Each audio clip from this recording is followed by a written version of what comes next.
It is said that lot happens in a forest. While the focus could be more on all that is seen at the eye level, there is a lot that goes on above and below this plane.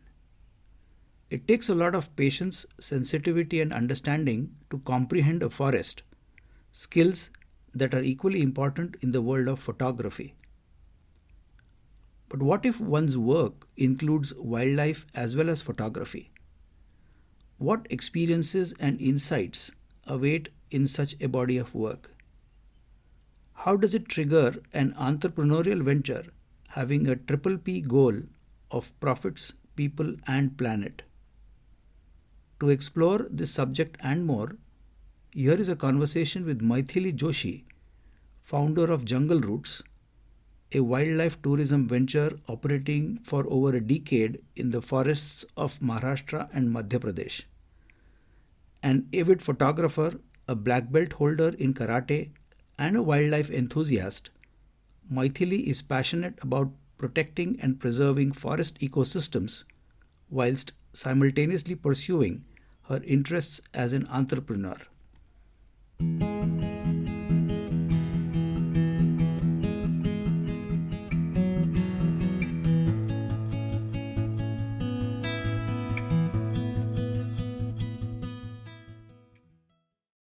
Welcome, Maithili, to this conversation. Thank you, Dada. My first memory of you, Maithili, goes back many, many years. In fact, around the time of my marriage. That was a little over 30 years back. And the reason being, your father was our marriage photographer. And Asha, my wife, who used to be your neighbor then in Dadar, Mumbai, would often take me to your house to meet your father to discuss the plans for the wedding and how we want to do our wedding photography. Of course, wedding photography today is very, very sophisticated, very modern, unlike what it was 3 decades back. But I remember visiting your Mhm. house and seeing little Maithili sitting in one corner, silently listening to our conversation that I would have with your father.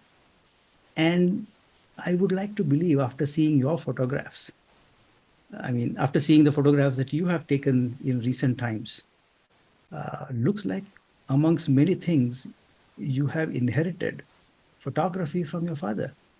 Yes, you are right, absolutely right. Even I do remember this. Uh, this thing has done like in 30 years back.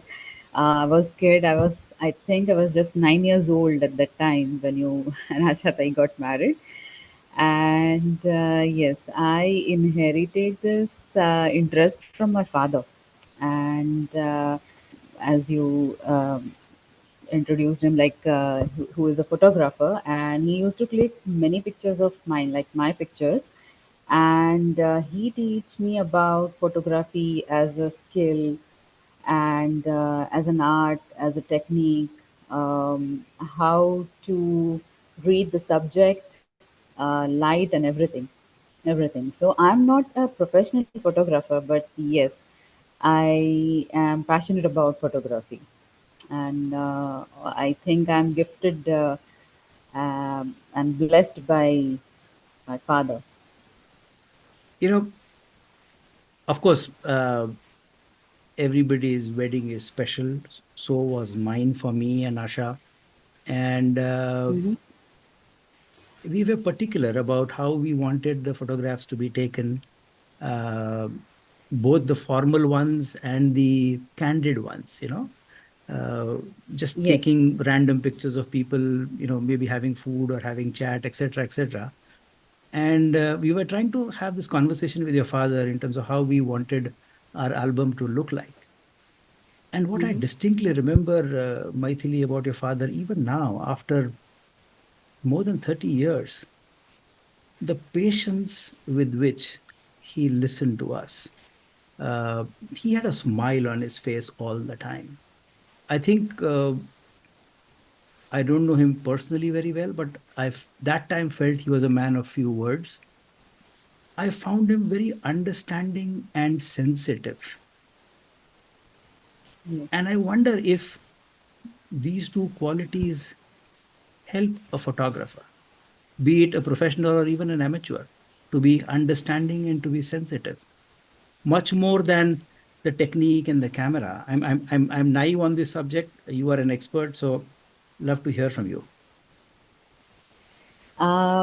Yes, he taught me the same thing. Like you said, the patience is the key. I think for any kind of photography, whether it's event photography or wildlife photography, even a food photography, where you just take a picture of few objects, and but I think it's more about patience. One has to be very patient while clicking the photographs. To understand the subject is the main point. I think photography is all about capturing the moment and understanding the light. And accordingly, as I said, I'm not a professional photographer, but I do a lot of experiments with camera and light. Let's try and reflect on one of your more memorable photo shoots. It could be in the jungle somewhere, or could be anywhere in the city, or whatever subject that you might be shooting at that point in time. Something that you felt very proud having achieved what you achieved. If you can walk us through those moments. Okay, mainly in wildlife photo shoot, um, where everything is like uh, everything happens in like in fraction of seconds. At that moment, I got very good pictures and photographs where I had sudden encounter with animals. I can't say birds, but I got very good photographs of birds as well. Tell us about one of your uh, recent memorable photos that you have taken. I was wandering in Tadoba, the jungle which is in Maharashtra, Tadoba Andhari Tiger Reserve, and I got one picture. I took one picture of a tiger cub. The picture to which I personally very attached with, and I call that picture subject is like innocence, because I saw two cubs were playing in one part of the jungle, and one cub was very cautious and alert, and the other cub was just sitting like it is sitting for posing for the photographs. And that moment is unforgettable moment for me, because I took many pictures of that cub, and the cub was like equally innocent and interested and curious, like a human baby, like a baby, just to know the world around it.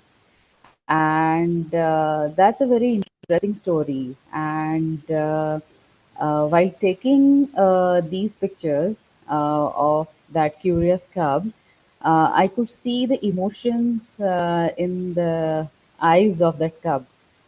We had eye contact. I clicked a lot of pictures, and it was like almost sitting like a model for a photo shoot, and I felt like I emotionally connected to that cup. So that is a very that picture is very close to my heart. You've given a title Innocence to this photograph of the tiger cub. Let me ask you then, what does innocence mean to you? When I look at that picture of the tiger cub, innocent staring back at me through those captivating eyes, and I can't help but feel a deep resonance within my own being. You see, innocence is not just a word for me, but it's a leading force that shapes both my nature and my life as a photographer. Innocence for me is about seeing the world through the untainted eyes, about embracing the purity and wonder that surrounds us each and every day. It's about finding beauty in very simple things and moments. As a 42 years old photographer, I have learned that innocence isn't something reserved for young or the naive, but it is something that lives within each and every one of us. And it's waiting to be rediscovered in the middle of the chaos and complexity of life. When I'm behind the lens, capturing the essence of that tiger cub or any other animal or bird, I'm not just taking a picture. I am connecting with a part of myself that is pure. And this way, I'm channeling that innocence into my work. Interesting you say this because one quote of photography I want to read out to you now goes like this: when I Hmm. have a camera in my hand, I know no fear. It must have Yes. been a very fearless, courageous moment to be shooting a tiger cub at close quarters. So, what has been your experience with this emotion called fear? Not just in photography. Let's look at you have been a karate champion. You have represented the state. You have played at the national level. You are a sports and fitness freak. You've been running your own tourism company called Jungle Routes for more than 10 years now, taking so many people to the tiger reserves in India, and so many other places too, and doing it all by yourself as an entrepreneur. Can we say Maithili is equal to guts and courage? Yes, we can. We can see that it's not like I never get confused, or but I think because of all these things like fitness, sports, karate, it taught me to face any situation, any situation, whether you're traveling alone or whether you're running your business or any situation. In any situation, the first thing comes in my mind is how I can deal with this, and not the thing about the thing called fear. I am more. I'm a person who thinks more like to think about the solution, not to think about the problem. How did you end up learning karate? End up learning karate. Actually, I started learning karate because I got attracted to the martial arts at a very early age. I think I was 11 or 12 years old. And even my father encouraged me to join the sports, which is art, like martial art, and to increase self confidence and to make myself very active, which is needed in early teenage for the growth of an individual, like as a kid. And joining this further improved my personality, because it taught me a sportsmanship spirit, to respect others. I learned this for almost 6 to 7 years. I achieved my black belt. But then again, because of further studies and college and then job, I took a pause at that point. But truly speaking, at this age also, I'm still a karate student. Many years back, there was a beautiful movie called Karate Kid. I think it was in the decade of 80s.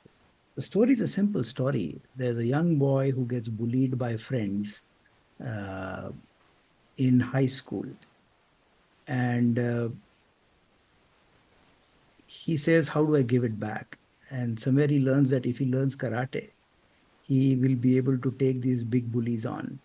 And he enrolls not in a class, but he finds a karate master who goes by the name Miyagi.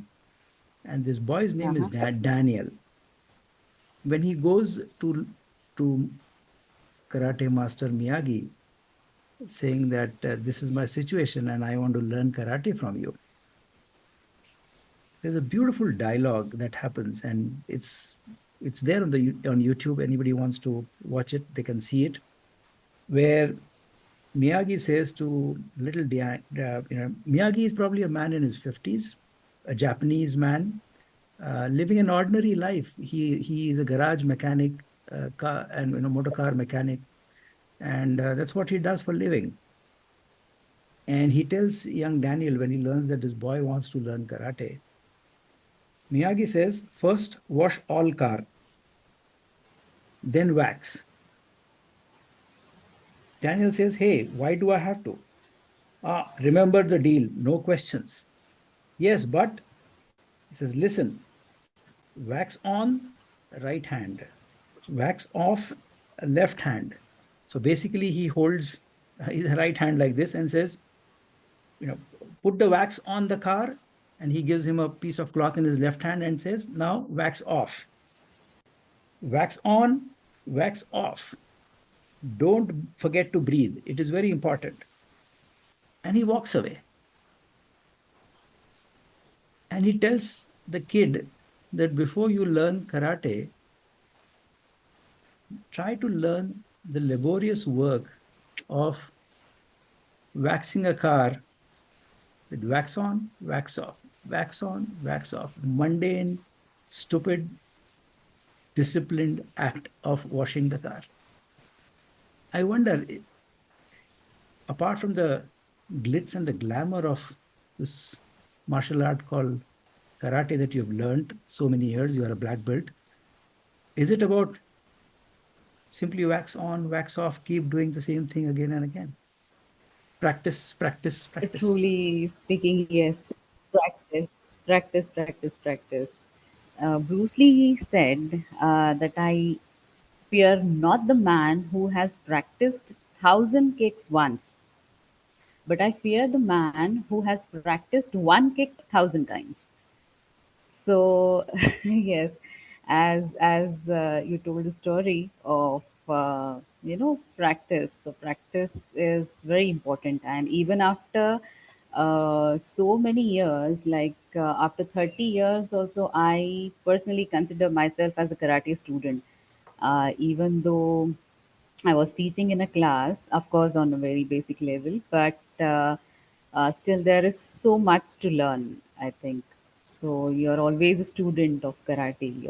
I think a person who is uh, learning or teaching karate, even masters say this, that I'm still a student.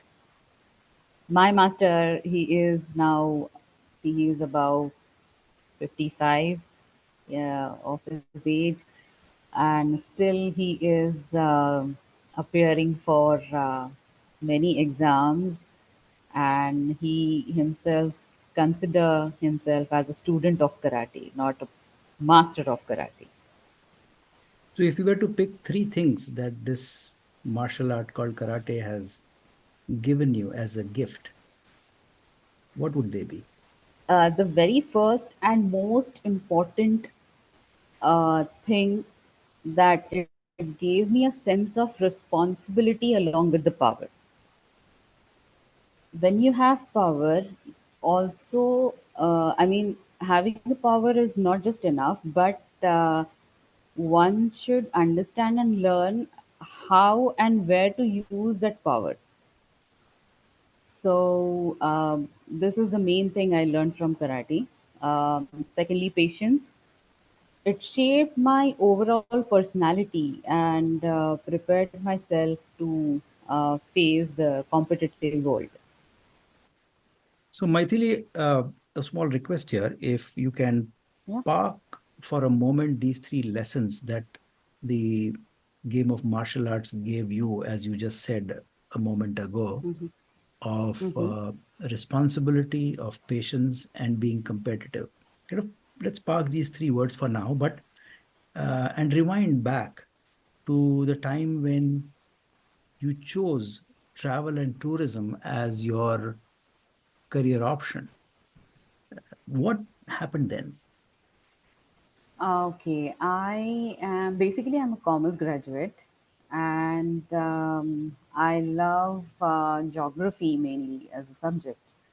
My love for geography leads to trekking, traveling, exploring the world around us. And my friends used to arrange treks in Sayadri mountain ranges, which taught me early lessons of travel management. Basically, interest in geography led me to learn about traveling and induced me to make this as a career choice, leading to understand the management of traveling. Um, uh, like as I said, even if I was a regular commerce student, I opted for ITA course.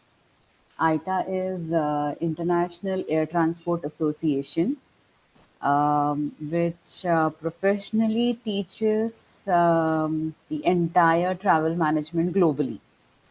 It covers everything like air travel, your train bookings, Eurorails, and shipping industry.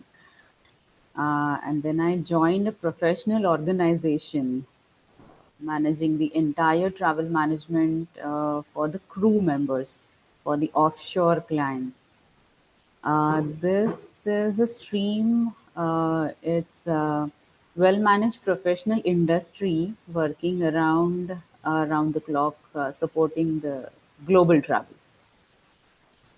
And it gave me a global exposure to understand different cultures, habits, nature, their working style. So, which again improved my approach and thinking pattern towards the this industry or others. So, how and when did the idea of jungle routes happen to you? I was doing a lot of treks in Sayadri ranges, and simultaneously started going to the jungle with friends. Basically, my passion for photography and interest for traveling, along with my experience in travel management, lead me to form this company, Jungle Routes, to grow the business with intention, to gel with environment, and create awareness and love for forest, animal kingdom, jungle conservation, growth, etc. So currently, myself and my business partner Shivani, we run this business, Jungle Roots. If you can walk us through the early days of jungle routes, what sort of tours were you planning? Whom were you planning it for? And what sort of experiences you had in those early days? Because any startup in the early phases do go through a fair bit of hiccups, though the Mhm. passion and energy that is behind the starting a new venture helps you deal with any hiccups on the way. But then if any particular tour that you remember in your early days of jungle route that you designed and you created, which gave you joy and satisfaction. So after working almost for 9 to 10 years with ATPI, at one moment I thought start my own business, where Shivani joined me. And in Jungle Roots in earlier days, we used to arrange wildlife tours only to two, three parts, like specifically in Maharashtra and MP, because it was also very new for us. But then our practice is like we particularly we do the Reiki of that particular jungle or that area, and then only we arrange these tours, because I think it will help, and it helps us a lot by by doing Reiki and by going physically there and checking the plus and minus points over there. So yes, we started with arranging tours to Tadoba, which is in Maharashtra, and Pench National Park, which is on the border of Maharashtra and MP. My first group was of 10, 10 group members. We arranged to Tadoba, and it was like I I think at the first attempt only we got a big success, because every single person was happy, and it gives us a different level of confidence that yes, we can do this. And the sighting was good, because of our practice of doing Reiki. It helped us a lot. We were aware of each and every part of the jungle and the village, so every member was happy. What's your vision for jungle routes? What do you want it to stand for? Basically, through jungle routes, we want to create awareness about animal kingdom, like love for forest, jungle conservation, plantation, growth. Uh, these are the main aspects we are looking at. And why do these matter to you personally? I mean, these themes, these subjects. Conservation is the most needed, or I think it is very important nowadays because of deforestation. There is so much I can see, and I am experiencing man and animal conflict. As I stay in Mumbai, every single day or every alternate day, we hear the news about the leopards or other animals entering into the city. So I think this is very important to protect their forest, and it's not just important for the animals but for us as well. For me, it is very much important thing. We are entering into their area, um, and disturbing their life, so we have to create an awareness of this among the society. Maithili, I mean, I really, appreciate and applaud this noble idea of letting the jungles be, letting the animals in the jungles be as they are, because it is their world, it is their territory. But don't you think, in the name of tourism, for example, I mean, tiger tourism is huge today in India. Mm-hmm. Forget international travelers coming to India to visit tiger reserves, but even the number of footfalls in the tiger reserves from domestic Indian tourists is also huge. I mean, Mm-hmm. I saw a picture, I don't know, on the net somewhere, that when the tiger reserves open up during the season, Mm-hmm. there is a long queue of jeeps, as if it's a traffic Mm-hmm. jam. Yes, the point is correct, but the thing is, here comes the responsibility. Hmm. I mean, all these things like maintaining the discipline in the jungle, and keeping your surrounding clean, not to disturb a wildlife. You're right that there is, or there are many times it happens that the jeeps are. It looks like there is a traffic jam, but these guides and these drivers are well trained, Hmm. and they are not allowed to go beyond a certain limit towards the animal, so they have to maintain the distance. Yes, the tourism is there, and that's why many people are visiting. jungle very frequently, and sometimes I'm not denying. Sometimes there was a chaos, but each and every single person has to know the individual responsibility towards the jungle, and the laws are very strict. I mean, one cannot get down out of the jeep, one cannot throw the garbage into the jungle. The penalty is very high. So, what are the do's and don'ts you advise your clients when you're the people whom you escort to the jungle? Our practice is we conduct pre-meet before we go to the jungle, and we explain how to behave in jungle. Like the main do's and don'ts are like bullet points are not to throw garbage here and there. One has to be very silent when they are in the jungle. Do not make, we actually tell people that do not make tiger sighting as an obsession. We also tell people that go to the jungle to enjoy the jungle, Mm-hmm. not only for the tiger sighting. Correct. And one has to look at the jungle not only to the eye level, but above eye level and below eye level, because there are so many birds are around, trees are around, reptiles are there. We mainly explain these points to our clients. Many parks, it is not allowed to use the mobile phones in the jungle, which is, I personally think, which is a very good initiative, a very good decision taken by the forest department.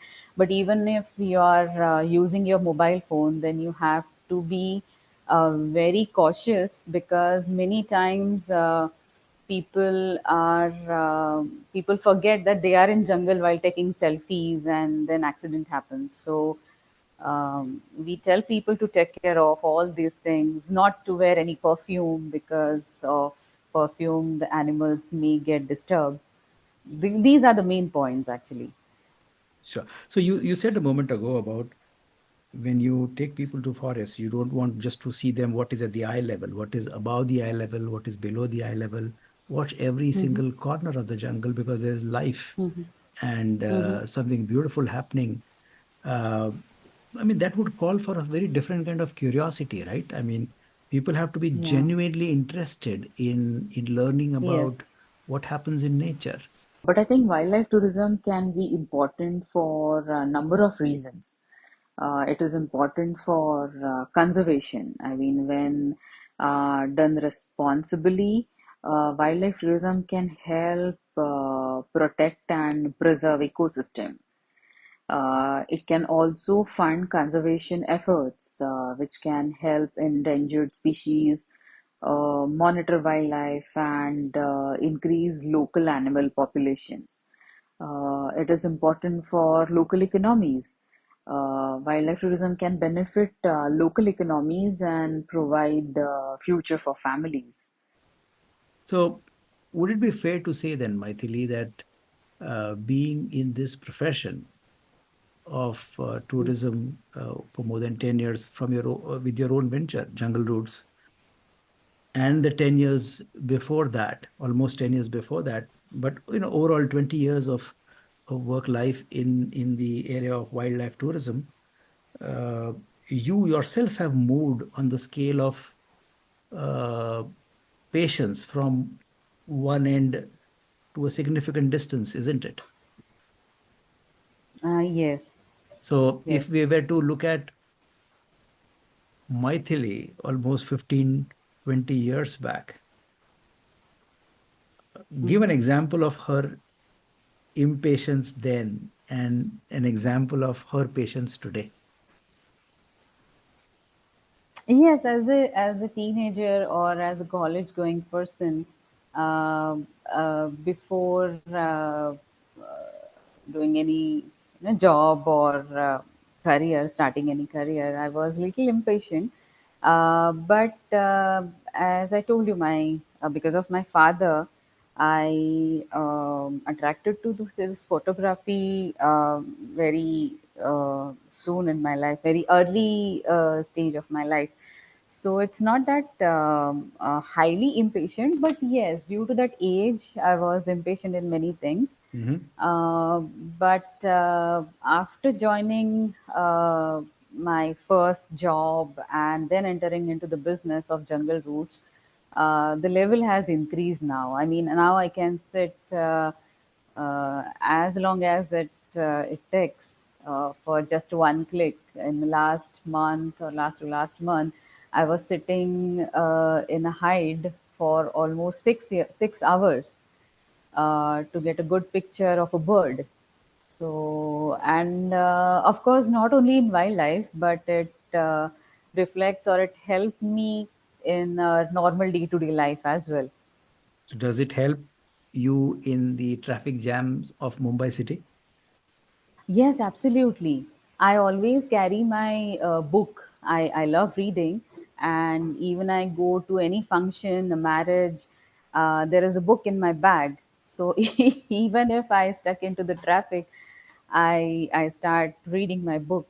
And I mean, if there is nothing to do much, then wait and have patience is the mantra. What book are you reading these days? Mainly wildlife books. Hmm. I love. I read Marathi books, but Okay. Kenneth Anderson's books are good books to read. Uh, Which is Currently, I'm not. Uh, which is the Marathi book you are fascinated with? एका रानवेड्याची शोधयात्रा. The author is Krishna Kunte. Okay. I love that book. I read that book almost 4 to 5 times. It's What it's amazing book. what is it about? It is about a boy. Krishnamik Kunte is PhD, is doctor now. Krishnamik Kunte stays in Mudumulai jungle for his internship, and he wrote his experiences. And that book is all about his experiences in jungle of that 1 year period in Mudumulai. So if Maithili at some point in time, maybe 5 or 10 years down the line, chooses to write a Mm-hmm. book, and not necessarily on her encounter with wildlife or the world of nature or travel or tourism, but Mm-hmm. anything that she wants to write about, let's say her own personal memoirs, 5, 10 Mm-hmm. years down the line. And let's say if the book were to have 4 chapters, Uh-huh. what would those chapters be? Oh, difficult question. I never thought about this. I let's never let's thought let's about let this. me see, let me see the thought today. But Uh-huh. let's say if there were 4 chapters you want to include in a book called एका वेड्या मुलीची Mm. कथा, which in English translated would mean a story of a mad girl. Uh-huh. What would be the 4 chapters? First is obviously my love for karate because I used to practice every day, almost 4 to 5 hours a day. Okay. So it was madness. I mean, uh,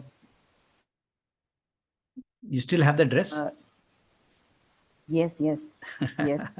I Okay. do have the dress. Even I tried to join the class again a few years back, but again, due to my tours and the Sure, busy sure, sure. schedule, I was not able to So continue karate that. would be one chapter. What would be chapter number two? Chapter number two is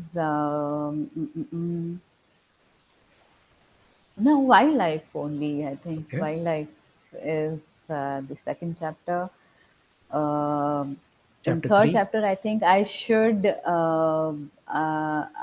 thank my family and friends, those who are with me into my journey, especially my husband and in-laws and parents. So chapter three is for them because without their help, Yes. it is difficult to build my career and to Okay. manage all these things.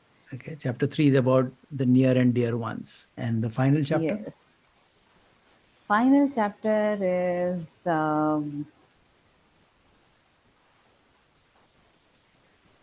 no, I am not able to think about the final chapter. Maybe my journey. I'm continuing my journey, and I know this is the first time, probably you have been asked a question like this, and probably yes. you are thinking through, a lot right now. But there are these four pictures of yours that you shared with me, Uh-huh. uh, and each picture has a caption, has a Mm-hmm. title, Yes. and the four pictures and the four titles are innocence, bonding, dedication, and happiness.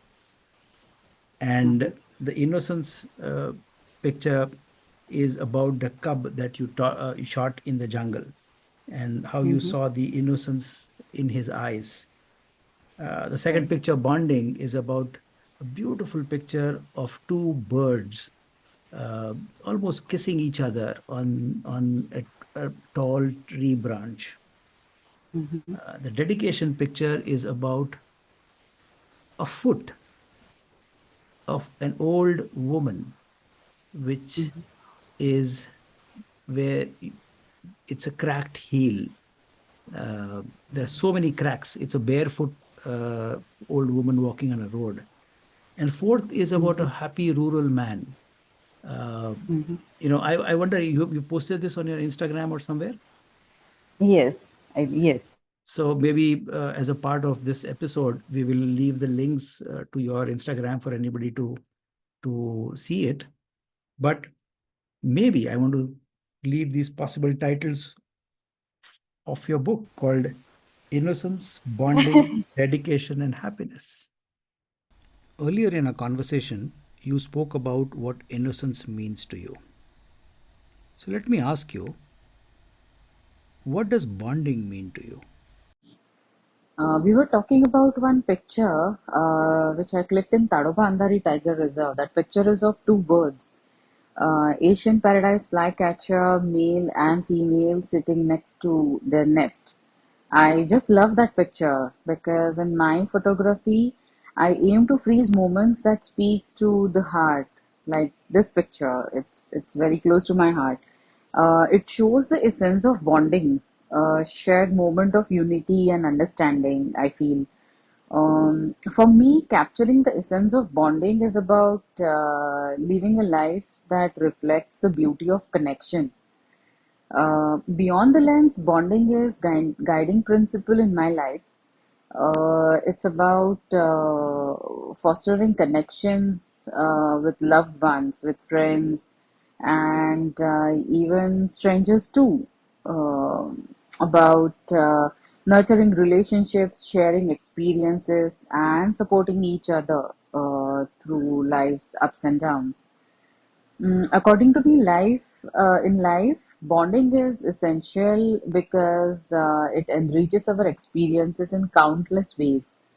It's about mutual trust and respect and understanding. To me, it is invisible thread. I can say the thread which connecting me to the people, the experiences that matter most.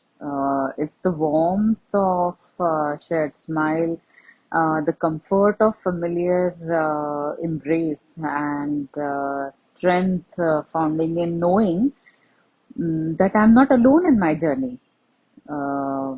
It's the foundation upon which my relationships are built with my family, with my friends, and even strangers who have touched my life in meaningful ways. Bonding is mutual and interactive process. It's also about what I give. It's about showing up for the people I care about, offering a listening ear, and being present in both the good times and the bad. What about dedication? What does that mean to you? I'm passionate traveler and photographer, though amateur photographer, but yes, I consider myself as a photographer. Um, but knowing your work is not just enough thing. It's not just enough. The travel industry is very dynamic and demanding in nature. One has to be dedicated. You have to keep yourself updated with new changes and new norms of this industry. In my case, I'm ready for continuous learning, and I think this learning and professional development is essential for success in the travel industry. I mean, in any industry, dedication is very important. Uh, Customer satisfaction, attention to details, adaptability, building trust and relationship. These are very important things for me while doing business. And finally, what does happiness mean to Maithili? Happiness to me is finding joy in simple moments of life, despite its challenges and uncertainties. I have come to understand that happiness is not about constant euphoria or absence of difficulties. Rather, it is about knowing or feeling of your inner peace. I can say beauty of nature makes me happy. Shankar Mahadevan's voice makes me happy. I used to go to treks in Sayadri ranges, and last year I went for to Wari, Pandharpur Wari, and I saw so many happy faces were there. Even though they have limited resources, but they are very happy. Their faces are like I can't express that emotion.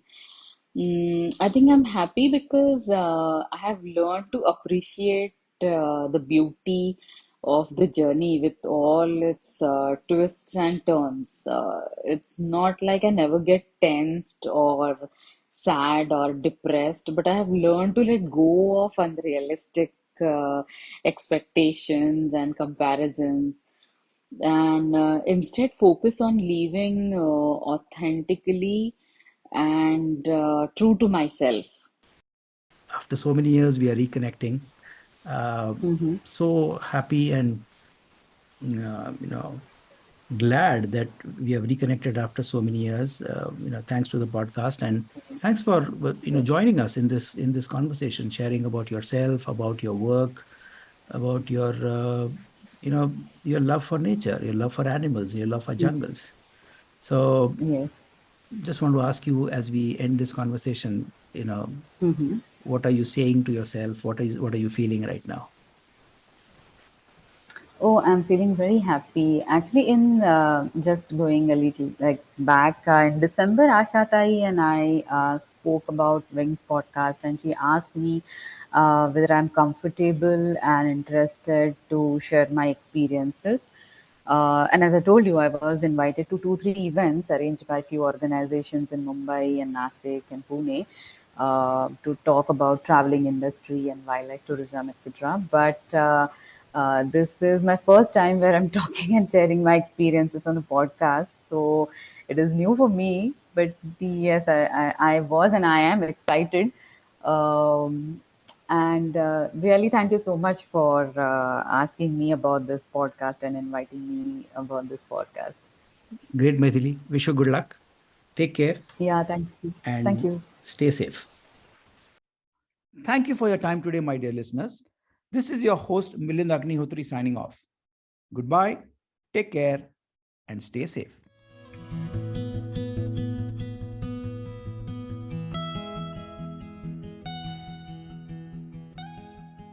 This podcast is for general information purposes only and should not be considered as a piece of any professional advice.